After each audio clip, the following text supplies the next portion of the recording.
So I got the S13 back, no cage, it needs a body kit, and it needs a little bit more work. So I decided to take that car to the next level. I completely stripped the car already, and I sent it out to my buddy's shop who's gonna do a FD spec cage in it.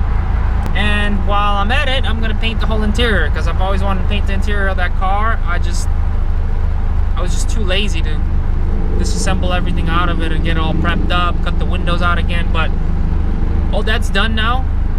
Car's stripped, it's got no windows, so it's gonna be a perfect time for me to paint it.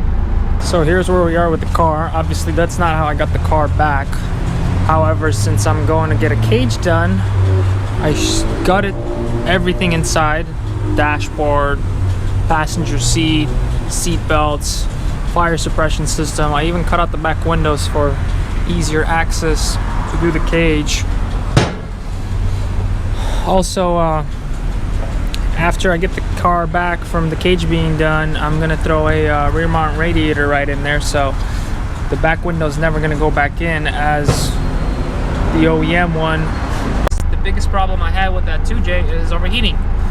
Those of you that have 2Js probably know the same problem and the same struggle. So I want to eliminate that. Put the radiator in the back, hook up an electrical pump to it, and make that car as reliable as I can. So that's where I'm at with that. I do have the S13 convertible that I'm driving right now, and if you just watched my most recent video, I went and had some fun with it at Horse Thief Mile.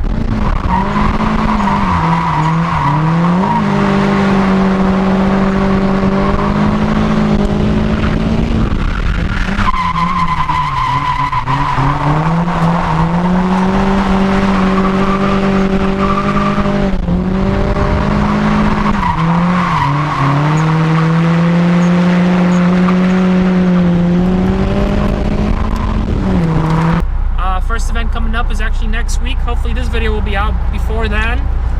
It's All-Star Bash, presented to you by Just Drift. It's a 2-day event. We get to drift Streets of Willow, which actually I believe only happens once a year, which is this event. So that's pretty exciting. And then Horse Thief Mile. Also the following weekend, which is mid-November, I'm going to be doing Vertex event. If you've seen my video from last year with my S14, you know that that's a fun event.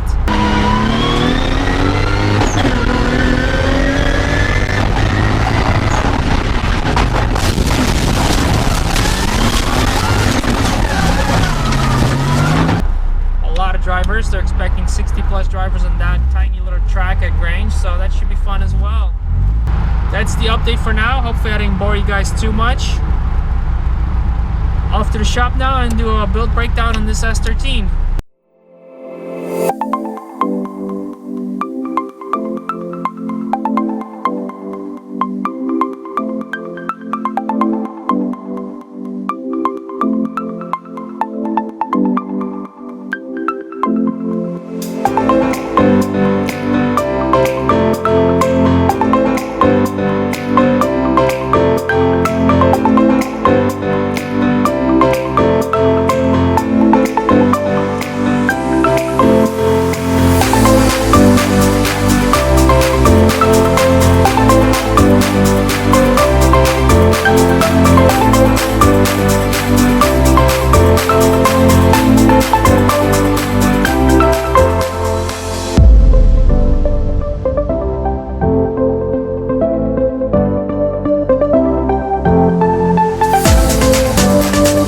So starting with the front, we got a D-Max style Sylvia front bumper with a Sylvia front end.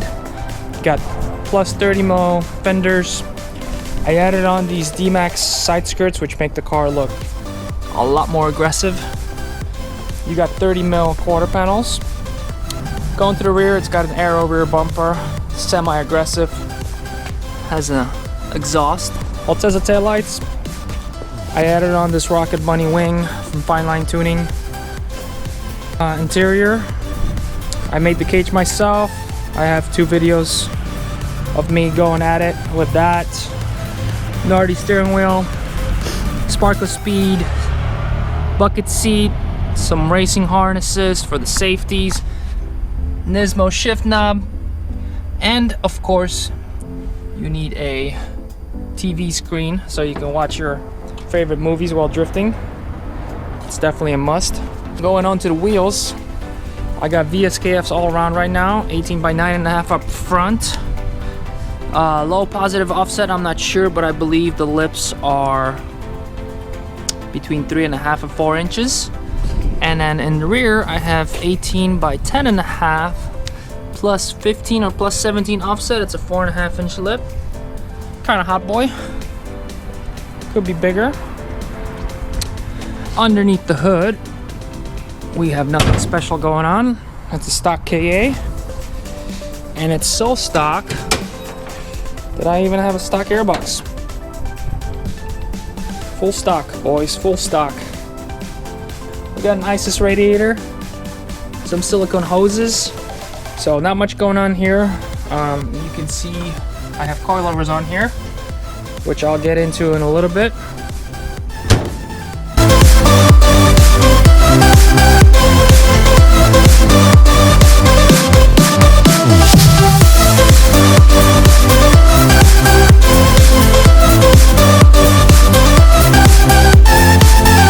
Starting with the front of the car, I put fuel coilovers all around, 32-way adjustables, Rival Auto knuckle kit. It's basically a cut knuckle with an extended lower control arm and longer tie rods and GK Tech spacer. This kit gives you about 65 degrees of angle, maybe a little more if you fine tune it. I'm okay with it. I don't really need a lot of angle for this horsepower, but it's nice to have it to prevent yourself from spinning. And it looks cool when it's in full lock too. One-piece drive shaft eliminated all the rubber bushings and flex plates that the factory drive shaft comes with. Diff got all rebuilt by Weir Performance 4.9 final drive. Chromoly spool, chromoly output shafts that are actually converting the bolt pattern to Z33 axles, which are off a 350Z. They're a lot beefier. Gives me a peace of mind that they're not gonna break. A mixture of PBM knuckles and lower control arms with ISR upper toe arm and tension arm. I do not have a secondary caliper just yet, but this knuckle does have a feature for it if you see it here. So maybe one day I'll put a hydraulic e-brake on this. Got that ISR exhaust, it's actually pretty quiet, so I don't mind driving it on the street. Honestly, I put the most work into this car with suspension, because that's the most important part when it comes to drifting. Drivetrain's all stock, body. Well, body came this way, so I just left it alone. I don't mind it being a little wider. Definitely could put wider wheels in it. That's about it. That's it for this build breakdown. Hope you enjoyed it. Like I mentioned earlier in the vlog, I have a couple drift events coming up in the near future, so I'll be definitely vlogging those, creating more content for you guys. So if you enjoy it, make sure you hit that subscribe button down below. Let me know what you like. I'll be sure to put that in my next video. Other than that, I'll catch you guys later. Peace out.